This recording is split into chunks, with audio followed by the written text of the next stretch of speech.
Vinde, Espírito Santo, vinde por meio da poderosa intercessão do Imaculado Coração de Maria, vossa amadíssima esposa. Amém. Obrigada, vamos assentar.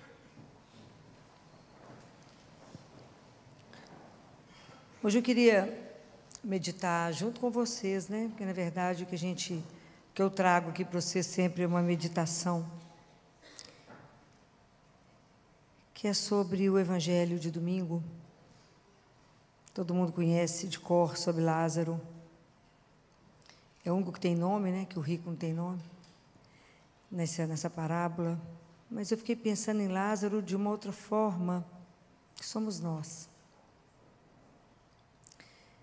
Nós, na nossa indigência,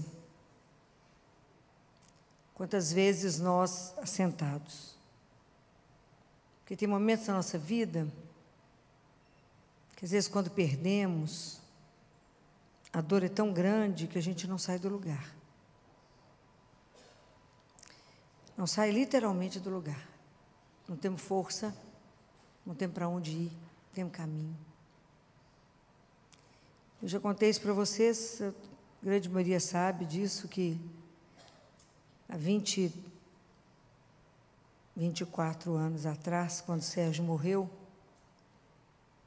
e a gente, quando perde namorado, noivo, não tem direito à licença, né, no hospital.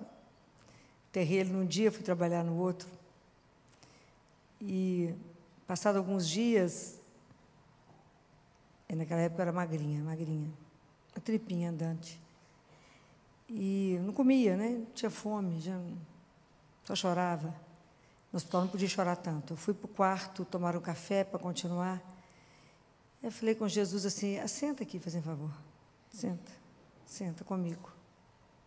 Falei com ele: você percebeu que eu estou sentada? Não tem força, amigo. Não tem força para andar, não. Estou numa fase ruim que eu estou apenas sobrevivendo.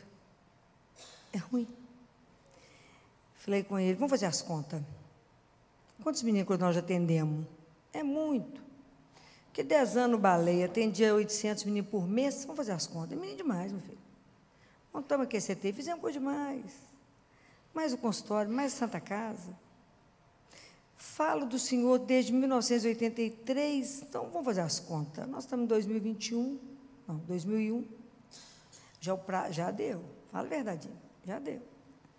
Então, vamos fazer uma troca aqui, vamos fazer um combinado.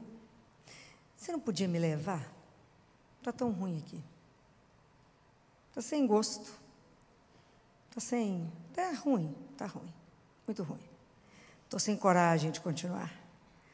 Deixa eu ir embora, minha família vive morrendo súbito, assim, ó, quando olho, caiu. Olha que espetáculo. Então não vai ter nada difícil para justificar a morte. Olha que espetáculo. Caiu, o filho trabalha muito, morreu. Pronto. O que a senhora acha? A gente podia fazer um negocinho. De repente, a porta do quarto abriu assim.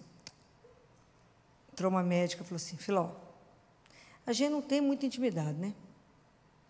Mas nós está duro ver você na dor que você está. Nós estamos vendo uma ferida andante. Então, eu vim cá só para te falar uma coisa. Olha a frase. Não morra. Eu fiquei parada. Os meninos precisam de você e nós precisamos de você. Fechou a porta do quarto e saiu. Falei com Jesus: mas precisava de um soco tão grande, amigo. Cá entre nós. Falei: essa só foi campeão. Isso aqui é ser rápido, né? Falei com ele: então vamos fazer um combinado contrário. Já que o senhor já mandou a resposta em viva voz, a partir de hoje não choro mais. E a partir de hoje não tenho mais nenhum desejo, ok? Só quero o que o senhor quiser, só faço o que o senhor quiser. A partir de hoje, me dá a mão, me põe de pé e que faça o que o senhor quiser. Achei que era mais um pouquinho, né? Estou aí mais quantos anos? Então, é assim a história. Quantas vezes as noites escuras, quantas vezes a tristeza, quantas vezes uma dor, um sofrimento, alguma coisa que nos põe no chão, né? situações que às vezes nos tiram o fôlego. Às vezes você tem um amigo que chega perto de você e fala assim: eu não sei o que eu vou falar com você, eu não sei o que eu posso fazer, mas eu vou ficar aqui até você melhorar. Isso não tem preço. Mas existe alguém que aceitou assumir a nossa carne, aceitou assumir toda a nossa vida, tudo que é humano e todo o nosso sofrimento, e veio, se encarna e se torna Emanuel. Emanuel significa Deus conosco. Lázaro significa Deus ajuda. Então preste atenção na riqueza disso. Deus é um Deus conosco. Na minha dor, eu assentei, ele assentou. Como na dor, na solidão de qualquer um de vocês. Como no momento mais difícil da vida de vocês, qual que é o único que vai permanecer? É Deus, é Jesus, essa doçura infinita. Porque somente Ele consegue viver uma coisa que se chama compaixão. Porque compaixão significa que eu sofro com você. É difícil demais para nós, humanos, viver o sofrimento do outro com o outro. É difícil, não é uma brincadeira. Eu sofro com você, com a sua dor. Não é pouca coisa, é muito. Alguém que entra no seu sofrimento, na sua angústia, na sua história e transforma essa história. Esse tem nome, é Jesus. Então, quando eu penso em Lázaro, eu penso em mim. Quantas feridas Deus tem que curar, quanta história Ele tem que restaurar, quanto daquela obra original que Ele fez, nós destruímos por causa do pecado, quebramos, e Deus fica cuidando, restaurando, para que a gente possa voltar. Então eu fico pensando que na infinita misericórdia dEle, né, que Ele se faz presente, e que às vezes a gente não acredita que existe um Deus que nos ama nesse nível que se faz conosco, né? Ele fica conosco. É o Emanuel. Desde que Deus veio ao mundo, ninguém mais é só. Como é difícil a gente acreditar que é um amor louco desse. Porque quando a gente olha a Bíblia e vê que quando Jesus viu uma multidão, Ele se compadeceu, Ele sentiu compaixão, porque o povo estava como ovelhas sem pastor, perdido, igual nós vivemos, perdido. Quando Ele viu o cego, o coxo, o paralítico, o leproso, fala que as entranhas dele tremeram, é compaixão. Quando Ele viu a viúva atrás do esquife do filho, Ele se compadeceu daquela mulher e pôs o filho de pé. Jesus não faz isso para aparecer, Ele não faz isso para ter prestígio, Ele não faz isso para ter glória, isso porque Ele é Deus. Somente Ele pega a vida morta, sofrida, com algum problema e faz nova. Isso é extraordinário. É a compaixão. Ele olha a nossa miséria, Ele se compadece, Ele aceita entrar nisso e mudar a história. Isso enche nosso coração de esperança. Essa compaixão, esse amor infinito, de um amor louco. Por que Jesus faz isso? Por amor. Porque é o que Ele é. Por que Jesus fez isso no mundo e passou fazendo o bem? Por causa do amor. Somente por causa disso.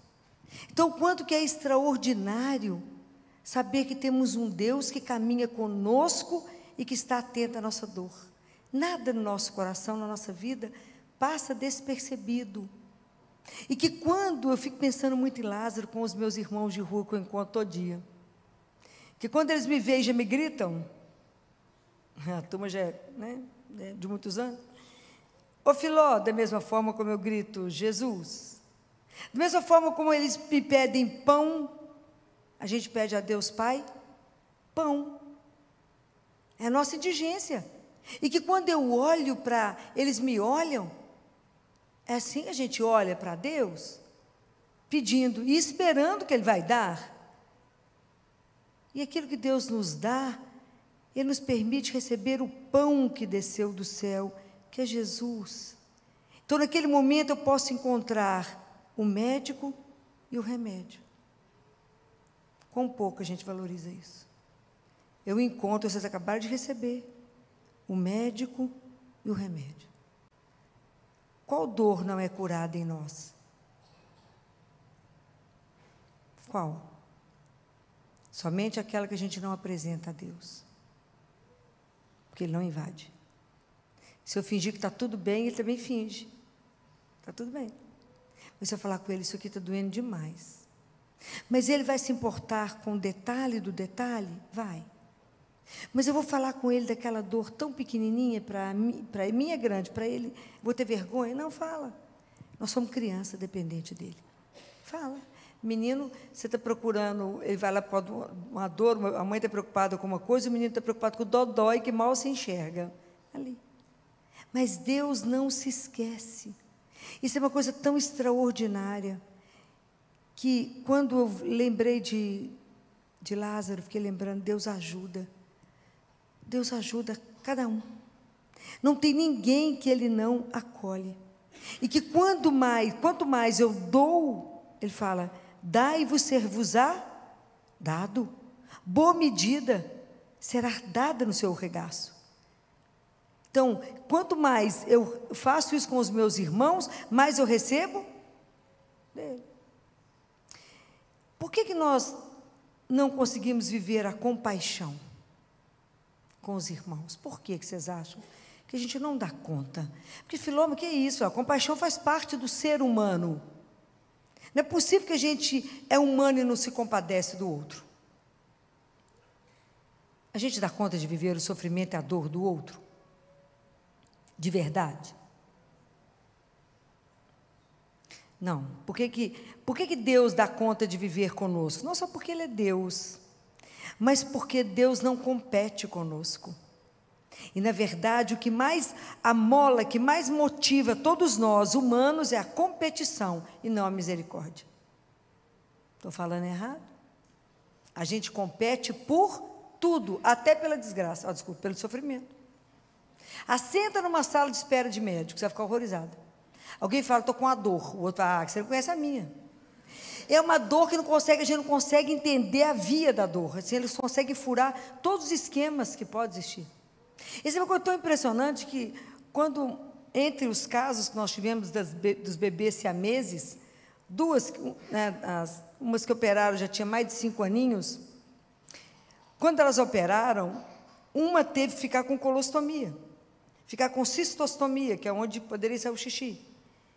E aí a gente tivemos que colocar elas na mesma cama, né, porque elas não conseguiam ficar separadas, em cama separada. E elas ficavam competindo. Aqui, ó, eu tenho isso, eu não tenho. Eu tenho isso, você não tem. Mal sabia ela que ter aquilo era uma tragédia. Mas até pelo que é ruim a gente compete. Você fala com alguém, se eu estou cansado, está sendo, sabe eu, minha filha. Eu já nem falo mais nada, não é para lá. Falo com quem? Com Jesus. Você está rindo, mas não é assim? Você não pode falar, não. Alguém sempre vai estar sofrendo mais do que você. Vai estar pior do que você. Porque até nisso se compete. Então, o que motiva o ser humano é a competição. Nós queremos fazer sucesso a qualquer preço. Nós queremos ser os mais importantes, os mais... Mas sempre tem que ter alguém que não precisa, porque você não está vendo que isso em mim é maravilhoso. Para que serve isso mesmo? Mas tem uma outra razão. A compaixão, por mais que eu possa fazer mestrado, doutorado em teologia, filosofia, o que eu quiser, a compaixão não se adquire dessa forma. Por mais oração, por mais tudo que eu faça, a compaixão não se adquire, porque a compaixão é dom de Deus, é graça. Por isso que a vida espiritual, a gente não faz nada sem a graça de Deus. Eu posso até tentar, mas eu não consigo. É somente Ele que vai fazer uma transformação radical em mim, que quando Ele fala, sede misericordiosos como meu Pai é misericordioso, como vosso Pai é misericordioso, isso é uma transformação de conversão em nós. É caminhar com outra mentalidade, é radical. Eu envolver com aquele que sofre e não ser engolido pelo sofrimento do outro, mas estar a serviço por causa dele. Então, se eu me envolvo com aquele que sofre, é para aliviar a dor e ver o Deus sofrendo no outro. Se eu mato a fome de alguém, é porque ele falou: bem-aventurados aqueles que eu tive fome e deste de comer. E é meu irmão, mas eu não posso ser tragado por aquilo, eu tenho que superar aquilo, porque o meu olhar tem que estar além daquela porta. Eu não posso ser consumido naquilo. Eu tenho que entender que a gente caminha, carrega a nossa cruz, mas não carrega sozinho. Eu já achei que eu carregava sozinho, já contei esse processo. O dia que eu pus a cruz lá no altar, no dia que morreu uma criança no hospital, sofri demais. Esse caso foi mais pesado, foi no domingo, eu saí do hospital em prantos, não consegui almoçar, chorei o dia inteiro, só chorava. Cheguei na missa, 5 horas da tarde, peguei o papel, nem levantava a cabeça, estava tão inchada, tanto chorar. Aí cheguei, ajoelhei e falei: sabe o que eu vim fazer aqui? Está sabendo? Ele nem falou. Eu falei: eu vim pôr a cruz aqui, que eu não acredito que em sã consciência eu escolhi viver só com dor e sofrimento. Não acredito. Eu não acredito que eu escolhi isso para a minha vida. Então, vim te contar que eu estou deixando a cruz, vou mexer com decoração, arquitetura, só ver gente boa, feliz, cheirosa, bacana, só coisa bacana, só cheiro bom. Cansei, acabou. Ia ficar caladinho, né? Jesus é muito docinho, caladinho. Aí eu peguei, a hora que o padre entrou, peguei o folheto, assim, ajoelhado ainda, quando eu olhei, estava escrito: basta-te a minha graça, porque na sua fraqueza que manifesta o poder da minha força. Falei: devolve a cruz, vamos embora, meu filho, tem muita coisa que andar ainda, devolve. Mas a gente acha que faz sozinho, não faz. Tudo eu dependo dele. Como é que eu vou de verdade ser solidário a alguém? Como é que de verdade eu vou me envolver com o outro e lutar para melhorar as coisas? Como? Como eu vou denunciar aquilo que está errado? Com que força eu vou me comprometer com isso, se não for pela graça dele? Como é que de verdade eu vou quebrar situações injustas, se não for com ele? Que não é para que eu apareça, para que eu seja vista, mas para que o meu irmão possa viver como eu quero que ele viva. Não é simples. Então, a compaixão, eu preciso da graça de Deus. Me ajuda, Senhor, a de verdade começar a viver o Evangelho na radicalidade. Me ajuda numa conversão real. Me ajuda. Eu quero de verdade ser cristão. De verdade. Eu tenho que incomodar onde eu chegar. Não porque eu vou falar nada, já falei com vocês, caminhão vazio que faz muito barulho. Mais ou menos cheio, meias verdades, é que dá atrito. Mas nós temos que ter compromisso com a palavra que ele deu. É um Emmanuel, é um Deus conosco. Então, aquelas pessoas que ele coloca no meu caminho, e que a situação não está boa, eu tenho que me envolver, eu tenho que me comprometer. E não encontrar com alguém que fala: e aí, tudo bem? Eu falo: não, eu falo: então tá, Deus te ajuda, porque eu estou com pressa. Eu tenho que me comprometer. Porque, claro que, na verdade, é melhor ser surdo, tem hora. Deus chama, fala: melhor ser surdo. Por quê? Abrão virou Abraão. Jacó virou Israel.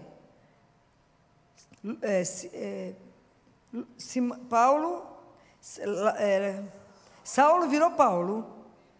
E Pedro, que virou Pedro, era Simão, virou Pedro. Algum deles teve vida fácil? Nenhum. Então, por isso tem hora que é melhor ficar surdo. Igual o menino, a mãe está chamando para tomar banho, para fazer qualquer coisa, finge morto. Porque escutar Deus te chamar pelo seu nome, é se comprometer com Ele. Mas também não escutar é viver sem nome, sem identidade, e bate por aí, sem rumo, sem sentido, sem saber o que é. Na verdade, a gente precisa descobrir, estar atento ao assovio do pastor, estar aberto para que com ele a gente possa fazer aquilo que ele deseja. A caminhada com Jesus, ela não é uma brincadeira. A nossa vida espiritual, ela não é uma brincadeira. Mas se a gente não começar a acordar para cada vez que eu leio um trecho da palavra e penso: como é que sou eu nisso?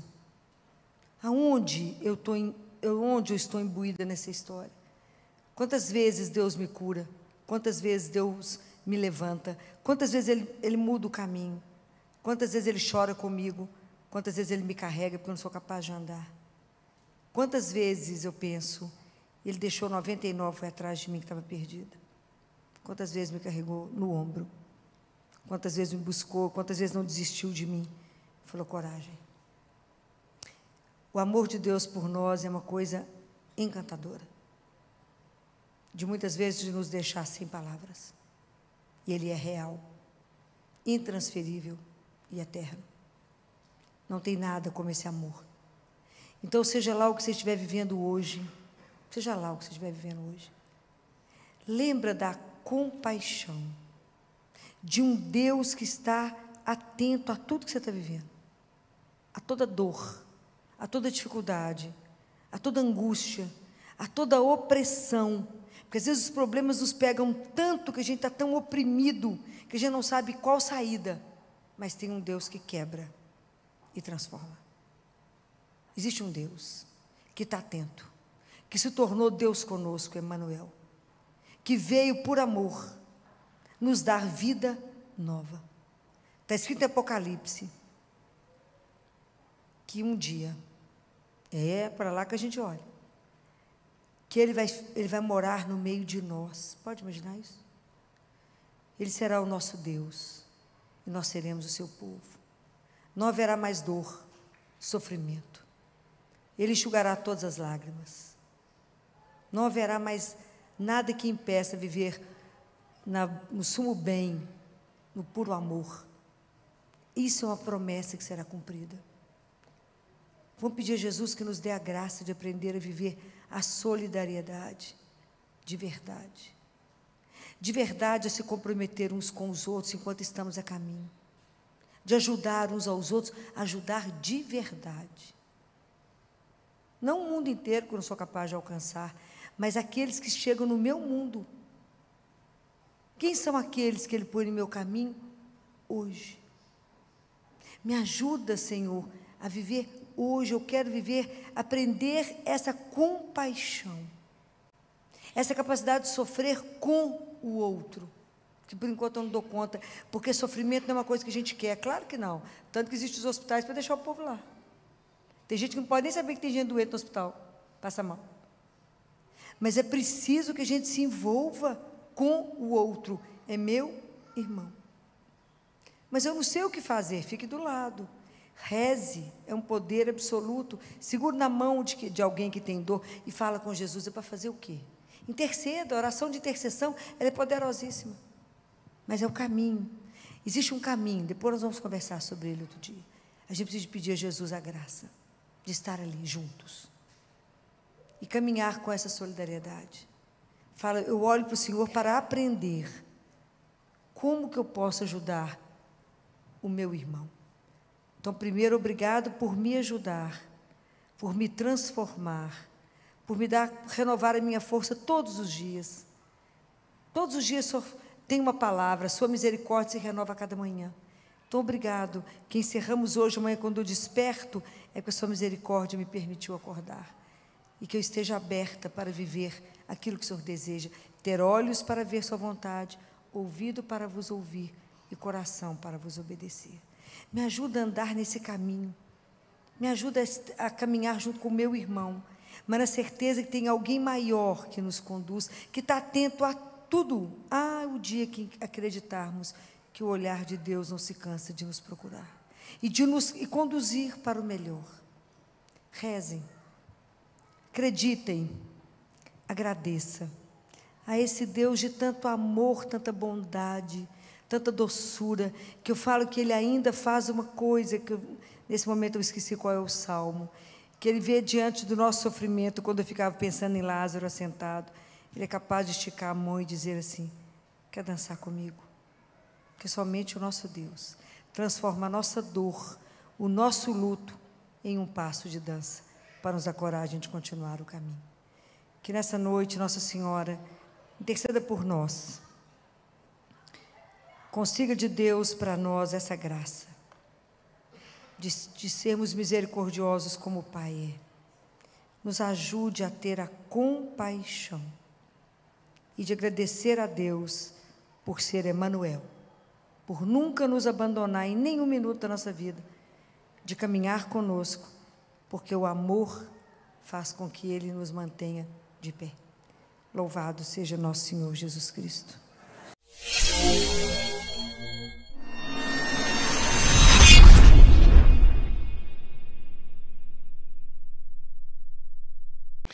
Meus caros irmãos e irmãs aqui no santuário, você que nos acompanha de casa e você que vai ouvir esta pregação depois que ela foi aqui realizada, marque este texto na sua Bíblia, Lucas capítulo 12, versículo 49 ao 53, de maneira especial o versículo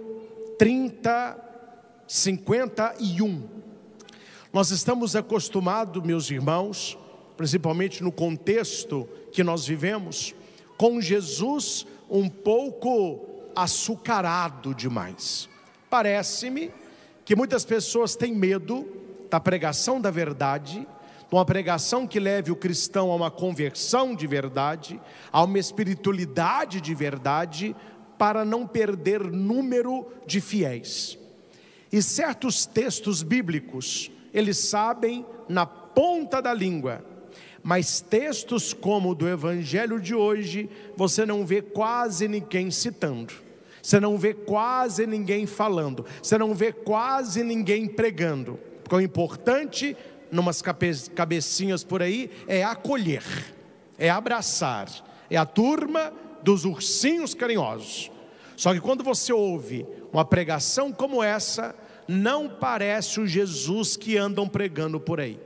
Um Jesus que não cobra, um Jesus que não exige, um Jesus que não aponta, um Jesus que não reserva os seus. No evangelho que escutamos, o Senhor já começa: eu vim para lançar fogo sobre a terra, e como gostaria que ele já estivesse aceso.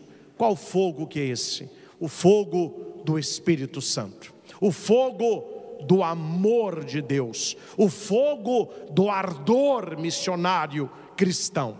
Veja, meus irmãos, que segundo a própria palavra de Jesus, e aqui nós fazemos um parâmetro com Apocalipse, um cristão, um católico morno, ele não serve para muita coisa, para não dizer, não serve para nada. Apocalipse vai dizer que nós devemos ser frios ou que nós devemos ser quentes, porque aquele que é morno será vomitado da boca do Senhor. Frio, nenhum de nós somos, senão não estaríamos aqui. Frio, nenhum de nós queremos ser, porque somos cristãos, porque somos católicos e temos um compromisso com nosso Senhor. Aqui fica uma pergunta: se nós não somos frios, nós somos quentes? Nós temos o Espírito Santo ardendo no nosso coração, nós temos o fogo do amor de Deus queimando no nosso peito, o ardor missionário me leva à pregação, me leva ao testemunho, me leva ao anúncio. Se no evangelho está dizendo que Jesus ele quer lançar fogo sobre a terra, ele vai dizer: como eu gostaria que este fogo já estivesse aceso. Há uma pintura muito romantizada, que as pessoas gostam também de romantizar as coisas. Só que a pintura não é tão bonita como as pessoas romantizam por aí. Está também no livro de Apocalipse. É um versículo bonito, onde Jesus diz: eis que eu estou à porta e bato. Se alguém ouvir, abrir, eu entrarei e nós cearemos juntos. Jesus está falando da Eucaristia. A ceia que o Senhor fala é a sua presença real no corpo e no sangue consagrado. O Senhor quer cear conosco, o Senhor quer se dar a nós pelo pão da palavra e pelo pão da Eucaristia, para que este fogo possa arder no nosso coração. E onde é que eu digo que este versículo, transformado em pintura, ele é romantizado. Que as pessoas olham aquele quadro de Jesus com uma lamparina nas mãos. Essa lamparina é o fogo que ele quer acender. Ele está batendo a porta. A maçaneta não está do lado de fora, ela só é do lado de dentro, que é o coração. Só que tudo é muito bonito. Só que é preciso entender qual é o contexto do versículo e qual é o contexto da pintura. O contexto, meus irmãos, é um Cristo que foi colocado para fora. É um Jesus que foi colocado para a rua. E ele precisa estar na porta batendo para que alguém abra, para que ele possa entrar. Espero que esta porta não seja nem a minha ou a sua casa, o meu ou o seu coração. Jesus, ele não pode estar na nossa vida batendo a porta. Ele já tem que fazer parte da nossa caminhada. O nosso coração, eles têm que estar aceso do amor, da chama e da presença de nosso Senhor. E aqui, Jesus é muito firme quando ele diz: o que acontece com alguém que abre verdadeiramente a porta? Ele entra. E olha que interessante, ele bate. Quem abre somos nós. A decisão é sua. É você que escolhe abrir a porta. É você que deixa ele entrar. É você que se coloca à mesa com ele. E toda vez que nós estamos à mesa, o chamado é um só: conversão. Do grego, metanoia, que é mudança de mentalidade. Do latim, convertio, é mudança de comportamento. Cito, entre tantos textos, Zaqueu, que os senhores conhecem. Zaqueu estava no alto de um sicômoro para ver o Senhor passar. Na verdade, Jesus passava por ali porque ele queria ver Zaqueu. Não era Zaqueu quem queria por primeiro contemplar o Senhor. Jesus está ali por causa dele, só que ele não sabe. E Jesus vai dizer assim: hoje eu preciso estar na tua casa. Eu quero ir na tua casa. E aquele homem desce, e Jesus entra com ele e senta com ele à mesa. Você não vê no texto Jesus chamando a mudança de vida. Você não vê no texto Jesus apontando os pecados de Zaqueu. Você não vê no texto uma palavra que leve Zaqueu à mudança. Por que Zaqueu muda? Por que Zaqueu vai dizer para Jesus: se eu roubei de alguém, eu vou devolver 2 vezes mais, e muitas coisas que eu tenho, eu vou doar aos pobres?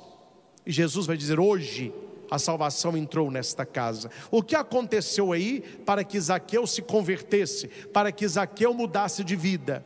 Uma coisa só: ele abriu a porta, o Senhor entrou e se colocou à mesa.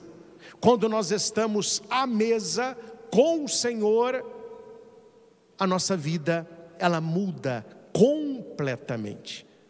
Leiam, meus irmãos, os santos evangelhos e a vida dos grandes santos, e você verá pela palavra e pela vida dos santos que aquele que tem um contato íntimo com Jesus, no cômodo do coração, sentando com ele à mesa na ceia, só há um caminho: mudança de vida, conversão.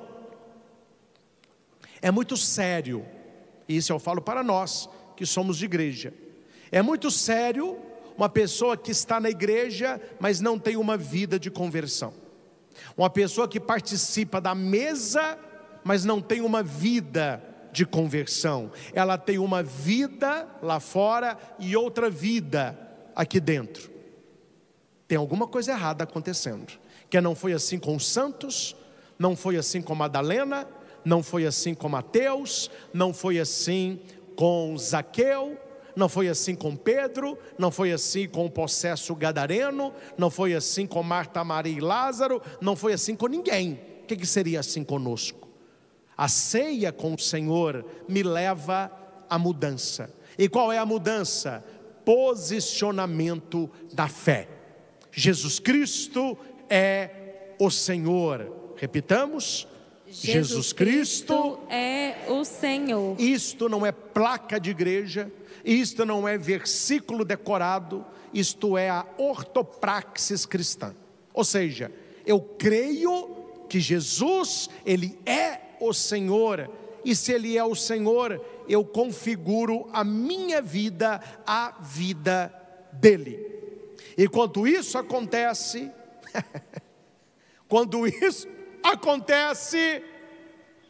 o circo está armado. Os problemas vão começar a aparecer para você.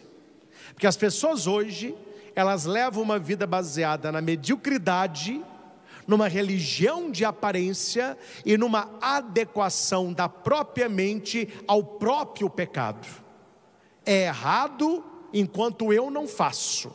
Porque quando eu começo a fazer, eu já tenho inúmeras justificativas para atenuar aquilo que eu estou fazendo. E a justificativa número 1, eu estou feliz. Simples assim. E por que Jesus vai dizer aqui na Escritura, no versículo 51, que é uma ótima ideia, né? Esta aqui é uma ótima ideia, a gente colocar em prática. Vós pensais que eu vim trazer paz sobre a terra? Pelo contrário, eu vim trazer divisão. Porque, meus irmãos, olha para o padre aqui para você entender. Vamos lá, vocês são inteligentes. Você comprou um terreno, e ao lado do seu terreno tem outro terreno, e no fundo dos dois terrenos tem duas casas. O seu terreno, você notou que ele está com bastante mato. Você vai, capina, junta o matinho, queima o mato, tira as pedras, um terreno arrumado, limpinho, está cercado, tudo limpinho. As duas casas atrás começam a reclamar na prefeitura que tem escorpião entrando na casa deles, que tem barata entrando na casa deles, que à noite tem gente escondendo no mato para fumar e aciona a prefeitura. A prefeitura vai até o local, nas duas casas, e eles vão olhar o que está atrás das casas, é na rua de lá, compreendem? Hora que eles chegam na rua de lá, tem o seu terreno, capinado, limpinho. Eles olham para o seu terreno e eles olham para o terreno do vizinho, com mato, com animal peçonhento, com lixo, bituca de cigarro. Aqui para nós, preservativo usado, está nesse nível. Eles olham e dizem: sabemos de onde está vindo essa bichaiada toda. Aí eles vão acionar o dono do terreno, que ele deve capinar o terreno, senão ele vai ser multado. O dono do terreno vai ligar para você, falando que você criou o problema. É assim, meus irmãos, a sociedade está assim. Ele vai alegar que você criou um problema para ele, porque você capinou o seu terreno, e os bichos que estavam no seu terreno foram para o terreno dele, e que do terreno dele estão entrando nas casas, que se você não tivesse capinado o seu terreno, não teria problema. O final qual é? Divisão, bate-boca, e dificilmente se chega num acordo com uma pessoa folgada dessa. Porque esse cara, me desculpem, é um folgado. Ele tinha que assumir o erro, ficar calado, ou ele capinar, ou pagar alguém para capinar, para resolver o problema. O que Jesus disse? Que ele não veio trazer paz, mas divisão. Por que Jesus disse que ele, onde o Senhor fosse pregado, adorado, numa vida de conversão, ele traria divisão? Por este exemplo que dei.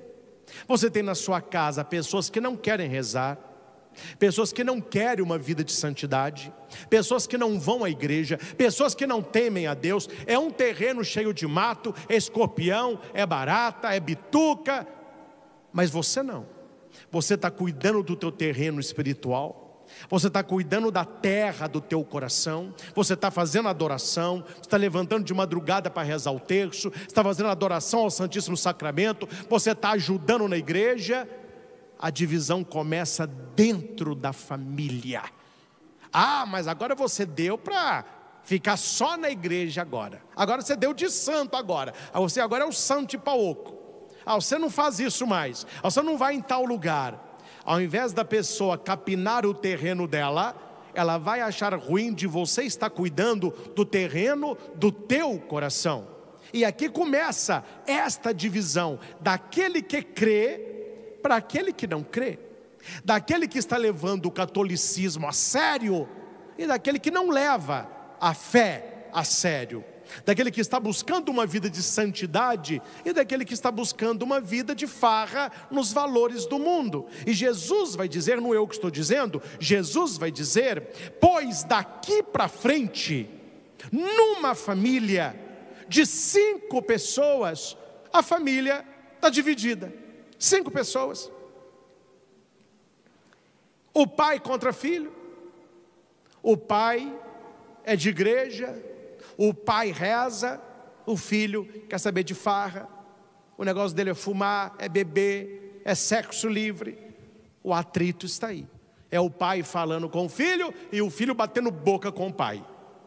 Outro exemplo: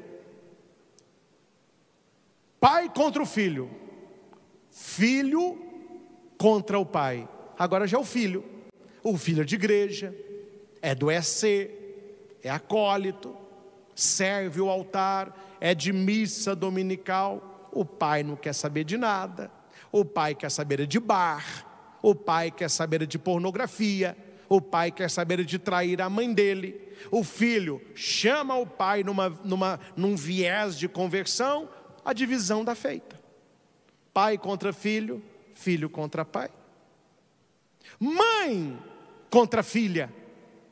A mãe buscando as coisas de Deus, a mãe buscando o caminho do céu, conhecendo a vida de santas que foram mães. A filha quer seguir a cabeça de colega, é cabeça de gente vazia. A mãe buscando o pudor, a filha a piriguete declarada. A mãe devota de Nossa Senhora, a filha uma feminista ferrenha. Está feito o inferno. O fogo está aceso, o fogo ardendo. É a mãe com os valores dela e a filha batendo de frente com a mãe. Não, você não sabe, eu é que sei. E acontece o outro revés. Aí já é a filha, como eu conheço, a filha levando as coisas de Deus a sério, namorando sério, estudando, tendo uma vida com Deus. A mãe não quer saber de nada, não vai na igreja há anos, implica com a menina, a você agora parecendo uma irmã enclausurada e não sei o que. A divisão está feita, mãe contra filha, filha contra mãe. Jesus vai até cutucar aqui até a sogra, né? Olha, até Jesus falou aqui, a sogra contra a nora. Qual que é o exemplo? A sogra, no caso, simboliza a avó, é a matriarca. Ela com os valores de Deus, ela com uma prática religiosa, e a nora dela levando o filho para o ateísmo. Não, domingo não é missa como a sua mãe ensinou, domingo é shopping. Domingo não é missa como a Berta, sua mãe, vive na igreja, domingo é sítio. Está o inferno, a sogra contra a nora. Mas acontece o contrário. Homens que não tinham muita religião e se casaram com a mulher catolicíssima, e ela tentando levá-lo para a igreja para salvar ele e a família, e a mãe dele falando para ele: isso é bobagem, essa mulher é só uma beata, você casou com uma monja, vai viver a tua vida, para com esse negócio de igreja. Está a divisão da nora contra a sogra. Veja, meus irmãos, que o que Jesus está dizendo no texto, esta divisão não é uma divisão de relacionamento, de temperamento. A divisão aqui são aqueles que creem e aqueles que não creem. Aqueles que buscam as coisas do alto e aqueles que buscam as coisas de baixo. Jesus está dizendo: olha, eu não vim trazer paz sobre a terra, eu vim trazer divisão. Porque aquele que crê, ele não consegue ter como valor os valores daquele que não crê. Nós estamos, meus irmãos, hoje com um bom horizonte, para a gente não precisar inventar a roda. A igreja nos dá de presente contemplarmos São Frei Galvão. Quando você olha para Frei Galvão, você vê um homem que poderia escolher os valores daquela época ou os valores de Deus. Ele poderia escolher uma vida que subisse ou uma vida que buscasse o mais baixo. E por que ele se tornou santo? Porque ele escolheu a Deus. Escolha a Deus. Escolha as coisas que não passam. Escolha as coisas que te levam para o alto.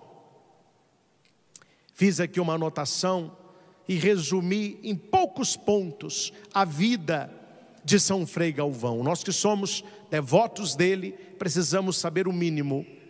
Ele nasceu em 1739 em Guaratinguetá, São Paulo. Por isso, o primeiro santo nascido no Brasil. Entrou na ordem franciscana. Por isso, a roupa de Frei Galvão é um hábito franciscano. Viveu como frade. Foi ordenado sacerdote. Mas o frei, quando ele é ordenado padre, não se fala padre, se fala frei. Só que ele é padre, mas por ele ser da ordem franciscana, se fala frei. O frei é da ordem franciscana. Eu sou secular. São os padres de São Pedro, que é ligado direto ao bispo, que é ligado direto ao papa. Por isso que quando o diácono ordena padre, se fala padre fulano de tal, porque não é frei. Mas ele era padre Galvão, mas por ser franciscano, Frei Galvão. E ele era confessor. Na vida dele de padre, no seu convento, ele assumiu para si o confessionário. Então ele era um bom confessor, escutava as pessoas, orientava as pessoas. Tem várias áreas. Ele pegou isso como caminho de santidade, a confissão. Ele fundou o Mosteiro da Luz em São Paulo, acolhendo os mais necessitados e exercitando o silêncio. Frei Galvão pode ser chamado o Frei do Silêncio. Ele vai dizer: não se escuta a Deus no barulho, não se serve a Deus no barulho, não se conhece a vontade de Deus no barulho. Conhecido pelas pílulas milagrosas de Frei Galvão, sinal de fé e intercessão. Frei Galvão, ele é muito invocado para as mulheres que desejam engravidar e por aquelas que estão com problemas na gestação. Presidi a missa na sexta passada, lá no santuário de Frei Galvão, em Guaratinguetá. E entrou na missa o símbolo, que é aquele cordão de Frei Galvão. Quando uma mulher estava com problema na hora de dar à luz, Frei Galvão mandava esse cordão, eles colocavam o cordão de Frei Galvão no útero da mulher, a mulher dava à luz naturalmente e devolvia. Eles têm o cordão original de Frei Galvão, é uma relíquia. Então Frei Galvão tem tudo a ver com a gravidez, com a gestação. Homem de oração, pureza e caridade profunda. Era um homem que rezava. Frei Galvão rezava, era profundamente mariano. Frei Galvão tinha um coração puro, ele não se deixou contaminar pelas imundícies do mundo. Há até um escrito de Frei Galvão que os outros freis brincavam com ele. Frei Galvão tem coração de criança. Ele não via maldade. Era um homem muito puro. É um dom que ele recebeu de Deus. E era um homem de profunda caridade. Uma caridade silenciosa. Muitas caridades que Frei Galvão fez, sabe quando que eles ficaram sabendo? Na morte dele. Que muitas pessoas foram agradecendo publicamente as ajudas de Frei Galvão. E ninguém nunca tinha ouvido dizer aquilo. Mas de onde que vem? Não, Frei Galvão fez isso na minha família. Não, Frei Galvão me ajudou nisso aqui. Frei Galvão, um santo caridoso, mas ao mesmo tempo silencioso. Tinha grande devoção à Virgem Maria e ao Santíssimo Sacramento. É Frei Galvão que vai dizer para qualquer pessoa que escolha a vida religiosa: se você quiser se manter de fé no serviço a Deus e na sua fé, tenha devoção a Nossa Senhora e zelo para com o Santíssimo Sacramento. Adoração ao Santíssimo Sacramento.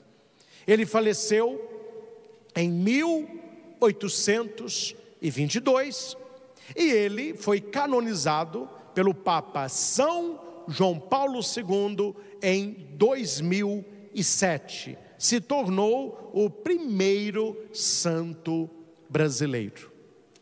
Conversava com os freis que tomam conta lá do santuário em Guaratinguetá. Eu conversava com os freis exatamente isso. Frei Galvão é o primeiro santo brasileiro. E eu brincava com os freis: não, eu vou mudar a expressão. É o primeiro santo desconhecido brasileiro. Porque por ser um santo brasileiro, nós brasileiros precisaríamos conhecer as virtudes de Frei Galvão, a história de Frei Galvão, propagar a devoção a este santo. No final da celebração, os que desejarem, peguem na saída as suas pílulas de Frei Galvão e faça a novena. Não importa a época do ano, você vai tomar a pílula no primeiro, no quinto e no nono dia. Coloque a sua intenção, faça a oração e tome a pílula. Ô padre, essa pílula é um comprimido? O que é esta pílula? É um papelzinho enrolado, minúsculo. Ele é tão pequenininho e é feito pelas irmãs de caridade. E neste papel, Frei Galvão escreveu assim: depois do parto, ó Virgem, permaneceste intacta, Mãe de Deus, intercedei por nós. É isso que vai estar na pílula. Na verdade, quando se toma a pílula, se atribui o milagre a Frei Galvão, mas na verdade o milagre vem pelas mãos de Nossa Senhora. Mas naquilo que ele escreveu está muito claro que ela é mãe de Deus, salvo Jesus como o Salvador. Então veja, Frei Galvão nos leva a Nossa Senhora, que nos leva até Jesus. É uma devoção que nós deveríamos conhecer mais e propagar mais. Como que a gente propaga, padre, a devoção a São Frei Galvão? Primeiro falando dele. Primeiro contando que em Divinópolis existe um santuário dedicado a Frei Galvão. Sempre dizia isso a Dom José Carlos, hoje arcebispo de Montes Claros. Já disse isso a Dom Giovanni, que fisicamente falando, nosso santuário não deixa nada a desejar. Uma igreja muito bonita, uma igreja feita com muito cuidado. O nosso maior desafio são as pessoas conseguirem chegar ao santuário. Quem tem carro, problema resolvido. Quem não tem carro, não tem como vir. Não temos linhas de ônibus, passa um ônibus ou outro, quando passa, não tem van que passa aqui, é longe, não tem ponto de ônibus perto. Então cabe a nós, que temos carro, convidar as pessoas, trazer as pessoas. Nós temos aqui no Frei Galvão algo que atrai muita gente de Divinópolis e região, que é o sacramento do batismo. Sempre está lotada a igreja nos domingos que eu presido o batismo. E o que eu mais escuto são pessoas de Divinópolis que me dizem: nossa, mas que igreja bonita, eu não conhecia não. E já tem anos que essa igreja já está, claro, a gente colocou vitrais agora, ela vai se tornando mais bela, mas já tem anos que nós celebramos aqui dentro, e pessoas que não conheciam. Primeiro modo de divulgar Frei Galvão, falando do seu santuário. Segunda maneira, que é muito eficaz, trazendo na sua bolsa, principalmente as mulheres, as pílulas de Frei Galvão. E deixa lá, e pede para Deus, pede a intercessão do santo, que ele vai te mostrar qual a ocasião, e a ocasião aparece. Alguém do seu trabalho diz: nossa, estou passando por tal problema, faz a novena de Frei Galvão, toma a pílula no primeiro, no quinto e no nono dia. Mas eu não conhecia não, leia aí, é uma pílula milagrosa. Ele fez a primeira vez, quem tinha uma cólica de rins, depois uma mulher que não conseguia dar à luz, e ele vai interceder por você. É mais uma pessoa que receberá uma bênção e será também uma divulgadora da graça.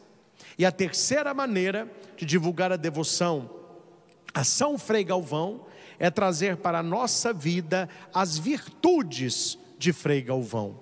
Profundamente mariano, adorador à Eucaristia e alguém que fazia muita caridade. Olhando para Frei Galvão, nós somos chamados a ser, no Brasil, santos do tempo moderno. Frei Galvão cumpriu na época dele a santidade, nós devemos cumprir na nossa época. Por fim, meus irmãos, vamos gravar no coração apenas 3 coisas, para que a vida de Frei Galvão inspire a todos nós. Inspire a todos nós. Permita-me apenas um parênteses, as pessoas ficam pensando alguma coisa aí. Quando eu digo que a vida de São Frei Galvão é desconhecida, eu não estou restringindo isso a Frei Galvão, mas a santos até mais badalados. Vou citar aqui um querido por mim, certamente querido por todos, mas que nem todos sabem nada da história. Aqui em Divinópolis nós temos a paróquia de São Judas Tadeu, a matriz de São Judas Tadeu. A festa por si, as pessoas ali estão. Aí você pega grande parte daqueles e se pergunta: você é devoto de São Judas Tadeu? Sou devoto. Me conta a história do santo. Me conta a história de São Judas Tadeu. Muitos ainda não conhecem. Ele é conhecido pela intercessão, mas ele não é conhecido pelas virtudes. Frei Galvão, ele não pode ser conhecido apenas pela pílula, mas buscar as virtudes, assim com Santa Teresinha, com Santo Antônio, com São Francisco de Assis e com qualquer santo que a igreja nos coloca, para que sejamos imitadores das virtudes, caminhar nos passos de Galvão. E aqui eu deixo 3 caminhos para trilharmos com Frei Galvão. Vou apenas citá-los. Primeiro caminho: ser humilde no serviço. Servir com humildade e sem gosto de grandeza. O que mais atrapalha, e eu digo agora para a igreja, o que mais atrapalha algumas atividades paroquiais é o serviço com o ideal de grandeza. Não, devemos servir com humildade. Somos servos, Ele é o Senhor. Não é Deus quem me serve, sou eu quem sirvo a Deus. Eu estou ainda aprendendo a dar ordens, ou fazer pedidos, para a inteligência artificial, a IA, fazer uns desenhos para mim. Eu já dei algumas ordens, ela fez assim umas coisas um pouco estranhas. Ela está aprendendo ainda. Mas sabe qual é o desenho que eu quero fazer? Eu já pedi para ela fazer, ela não conseguiu não. É pegar aquele Deus que está criando Adão, sabe, Michelangelo? E colocar um garçom com a cara daquele Deus, que é Deus Pai, lá de Michelangelo, da Capela Sistina, ele de garçom servindo uma pessoa. Que eu quero fazer uma postagem sobre como que as pessoas pensam que é a religião. É ela sentada na mesa e Deus de garçom servindo. É o contrário, né? É o contrário. Os servos somos nós, o Senhor é Ele. É isso que Frei Galvão descobriu. Não é Deus quem vai me servir, sou eu quem vou servi-lo. Segundo ponto, viver a fé com obras concretas. Faça obras de caridade. Ajude quem você puder ajudar. Repita comigo: a mão do pobre é o banco de Deus. A mão do pobre é o banco de Deus.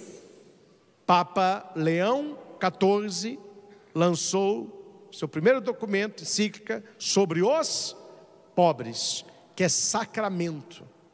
E ele foi muito perspicaz, porque ele, diferentemente da teologia da libertação, que tirou Jesus, colocou o pobre no lugar, ele vai mostrar com documento fino qual o lugar desses irmãos mais pobres, e a caridade feita a eles por causa de Cristo. Não podemos mudar as coisas de lugar, o documento faz isso com perfeição, mostrando que o pobre, aquele que necessita de algo a mais, que nós podemos ajudar, é também um sinal de Deus para nós. Então, podendo ajudar os mais humildes, ajude. Ninguém é tão rico que não possa receber nada. Ninguém é tão pobre que não possa ofertar algo. E siga o meu conselho para o seu bem. Porque eu estou falando para o seu bem, não é para o meu bem não. Para o seu bem. Quanto mais as pessoas desconhecerem as suas obras de caridade, mais Deus irá recompensar você. Se ninguém souber o que você anda fazendo para ajudar os outros, melhor para você. Porque isso está na palavra de Jesus. Quando deres esmola, não toque trombeta, como fazem os hipócritas, para serem reconhecidos e elogiados. O que faz a sua mão direita, que não saiba o que a esquerda. E a sua esmola dada em segredo, o meu Pai que vê, te recompensará. Então a nossa caridade, ela não precisa ser sabida por ninguém. Não é hoje não, já tem alguns anos isso. Mas uma pessoa falou uma coisa comigo, achou que ia me ferroar. Eu fiquei numa alegria danada. Ela falou comigo assim: Padre Cristo, o senhor prega, mas eu não vejo você fazer caridade não. Claro, ela falou para ferroar, né? Mas por dentro, glória a Deus. Porque se ela soubesse, segundo Jesus, eu tinha recebido a minha recompensa. Não é para os outros, nunca foi para os outros. É você, a pessoa que recebe ajuda, e Deus. Porque me desculpe, meus irmãos, se o diabo não nos pega na soberba, ele nos pega na humildade.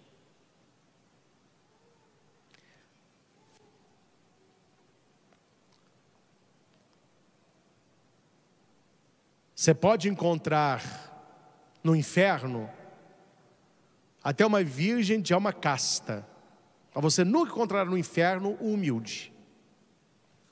Pensa na frase. Cuidado quando as coisas são muito externas. As pessoas parecem que têm necessidade de elogio. Parece que tem que mostrar que está. Não basta ajudar, tem que mostrar que está ajudando. Espero que na nossa igreja não aconteça isso. Pessoas com celular, filmando, ajudando os mais pobrezinhos, e fica colocando para ter like. Isso tem muito por aí. Não sei se é cristão católico, né? A pessoa chega lá na fila do supermercado, com uma caixinha de leite, fala com uma senhora pobre assim: com licença, a senhora passa a caixinha para mim? Eu não trouxe dinheiro. Aquela senhora pobre pega umas moedinhas: eu passo para você, meu filho. Aí o cara diz: pela caridade da senhora eu vou pagar a sua compra. Você está falando? Aí ela chora, ele abraça. Quando que for a sua compra aí? Não, pode comprar umas coisinhas, eu vou pagar. Só que eles filmam isso, e põe no Instagram. Ele fez caridade? Fez, pagou a compra dela, mas ele já recebeu a recompensa pela divulgação. Você quer fazer isso? Faça. A pessoa vai ficar muito feliz, mas boca de siri. Não conte, não se exalte, não se ache melhor e fala para Deus: só por ti, Jesus, eu ajudei aquela pessoa por ti, sua recompensa será. Quem me ensina isso? Frei Galvão. Frei Galvão. Aperta o vermelho aí. Frei Galvão. Terceiro e último, confiar na devoção a Nossa Senhora e na presença constante do Senhor. Frei Galvão confiava: Maria está comigo, Deus me abençoa, e ele ia adiante. Não duvide nem da presença de Nossa Senhora com você e nem das graças de Deus.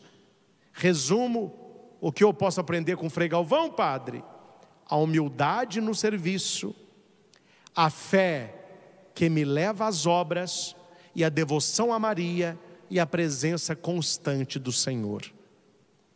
Se nós vivermos isso, nós já estaremos numa caminhada de santidade, como foi Santo Antônio de Santana Galvão. E termino como comecei: não se espante se quanto mais de Deus você for, mais a divisão aparecer. Jesus disse: se me odiaram, vão odiar vocês também.